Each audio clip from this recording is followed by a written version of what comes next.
If I wanted to become a niche famous, I wouldn't need a big following or a ton of content. All I would need is one specific podcast strategy. Now, to be clear, I've done this myself. I went from doing marketing behind the scenes to getting named as the most influential CEO for B2B SaaS marketing by CEO Monthly. And I've also helped all sorts of B2B founders who nobody had heard of become household name in their spaces and industry. So today, I'm going to give you the exact 4 steps I'd take so your dream clients start knowing your name and even reaching out to you on their own. Picking a niche small enough to own.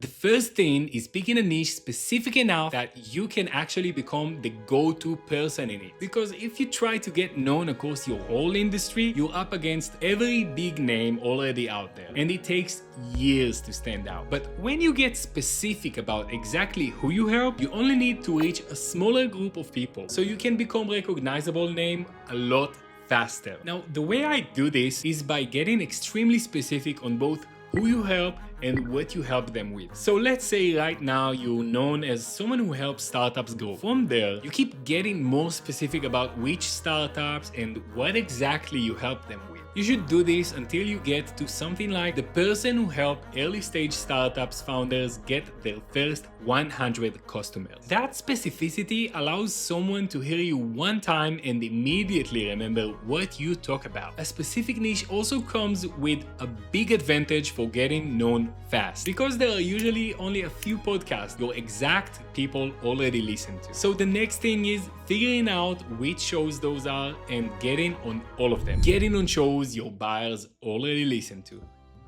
So once you've got your niche, you make a list of the shows your buyers actually listen to, and you aim to get on every single one of them. The ones you want are the few that your exact buyers already subscribe to and listen to regularly. Because the goal here isn't to get on as many shows as you can. Being on 20 shows your buyers don't listen to does very little for you, even if those shows have big audience. Now, to actually find those shows, there are 3 simple ways to do it. First, start with a free podcast database like listennotes.com and search for the exact topic your buyers care about. Then, look at where people in your space have already been guests, since those shows are usually a great fit for you too. And to be honest, the fastest way is to just ask few of your own customers which podcast they actually listen to. Getting known really comes down to the same people hearing you talk more than once. So if your buyer listens to 5 shows in your space and you get on 3 or 4 of them over a few months, that same person hears you again and again. And by the 3rd or 4th time, they go from knowing you at all to feeling like they already trust you. Additionally, the people listening to those few shows are the exact ones you want hearing you, because they are the people most likely to actually become your clients, since they already care enough about your topic to listen to a whole show about it. Because they are the people most likely to actually become your clients, since they already care enough about your topic to listen to a whole show about it. Which is why reaching this small group over and over does far more for you than getting in front of a giant audience that forgets about you by the next day. And real quick, if you want the templates, toolkits, and AI prompts I use to actually get on these shows, they're all inside my Podstar community, which is free to join. The link is right below this video. Anyway, let's keep going. Say the same thing on every show.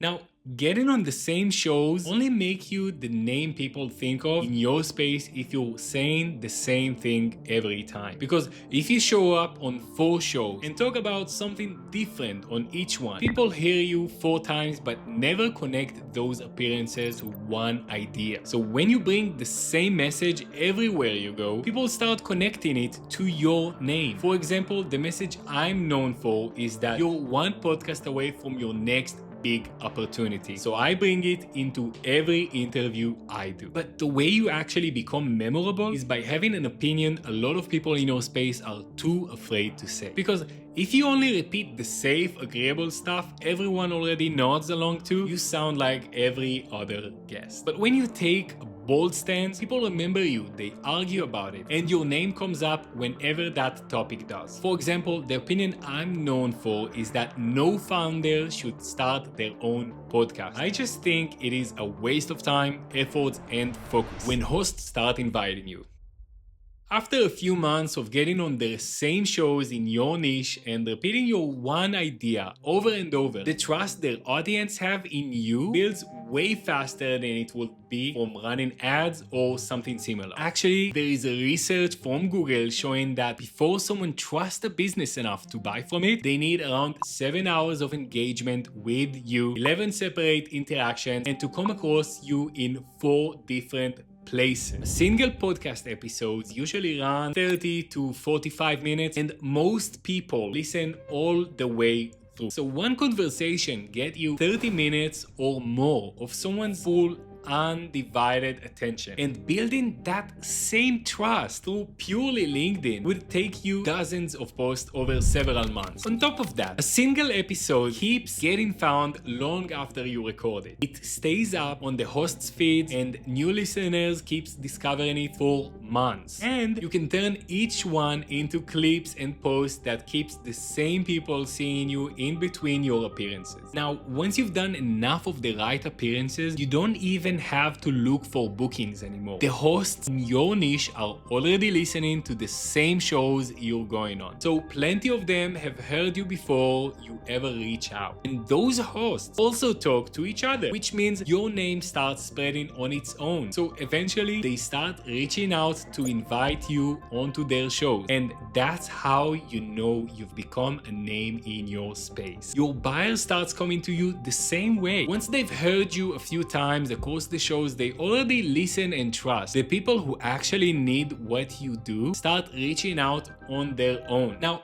I want to end this by saying, if you want to become one of the biggest names in your niche without doing all of this yourself, my team and I can handle everything for you. The show research, the outreach and booking, even the repurposing, and we guarantee at least 3 confirmed podcasts a month. The link for that is right below this video. And if you want to do it yourself, you can join my Podstar Challenge, where over 30 days I walk you through the exact systems I use to get booked, including how to find the right shows, build speaker profile that makes hosts want to book you, and the outreach templates they actually respond to. If you get booked on 3 podcasts in those 30 days, you win all of your money back. So again, both of these are linked right below in the description. And if you want to learn exactly how you can get on the biggest podcast in your niche, then check out this video next.